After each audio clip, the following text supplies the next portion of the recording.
It was 1983. As night set in, he lay in his bunk bed and thought about who he was, where he had come from, and where his life was leading him now. Over the past few years, jail cells had become his home away from home. At 22 years old, he was a drug addict and an alcoholic, and he had been for the last 11 years of his life. This was his life. This is who he had become. A life that was spiraling out of control. There was no hope for him. At least that's what everyone around him said. The doctors had written him off and told him that he would never function normally in society, that the years of drug abuse had fried his brain cells. He was raised in a Christian home. He knew the difference between right and wrong. Yet the choices that he had made had taken him far from what he knew to be right. As he laid in the bed that night, he realized that now was the time for change. Now was possibly the very last chance he had at turning his life around. But how? Yeah, he knew the difference between right and wrong, but what he didn't know was how to break the addiction that was holding on to his life. The addiction is what had brought him here in the first place. The judge had given him an ultimatum. It was either back to another lonely jail cell or to a place that could help him try to overcome the addiction that had a hold of him. He had chosen a place called Outreach Ministries in hopes of breaking the chains of addiction that consumed his life.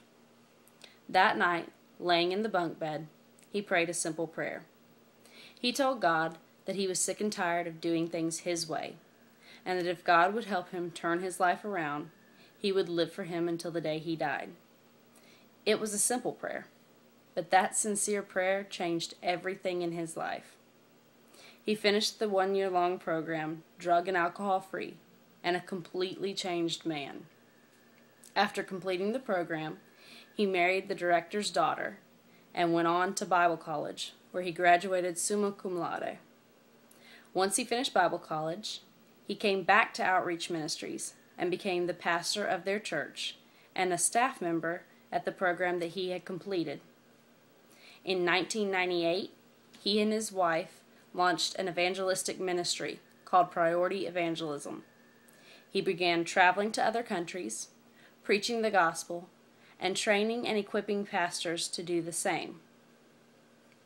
Over the years, his ministry has started a feeding outreach to children in Kishinev, an orphanage called the Father's House in Slobozia, Moldova, the House of Hope Orphanage in Kalinga, India, and New Life Preschool in Nicaragua. He travels all over the U.S., Europe, India, and Nicaragua. His wife has a ministry in Tanzania, Africa. Priority Evangelism has placed missionaries in Honduras, Nicaragua, and India.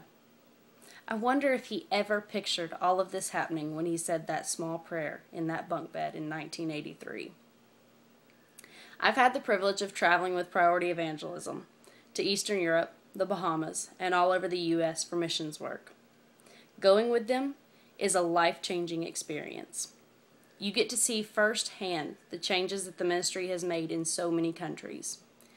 You see how they truly care about the lives that they come in contact with on these trips. And for that short trip, you know that you are a small part of the ministry that they have created through Priority Evangelism. As I think about where he came from, the changes that have taken place in his life over the last 29 years, and the thousands of lives that have been changed for the better as a result of that tiny prayer, I'm reminded of the verse that he always quotes when he talks about his testimony. Psalm 40:2-3 says, "He brought me up out of a horrible pit, out of the miry clay, and he set my feet upon a rock. He has put a new song in my mouth." As the years pass, and I get older, I realize more and more how amazing my father is and what an incredible testimony he has. Each day, I am so thankful and grateful that God saw fit to take that tiny prayer and create an amazing masterpiece out of it. 4 out of 5 of his children have been in missions work with him. The 5th, 12 years old now, will be going soon. I have two incredible role models in my life, Ken and Sonia Pounders. My only hope is that I can touch lives and accomplish half of what my parents have accomplished in their lives.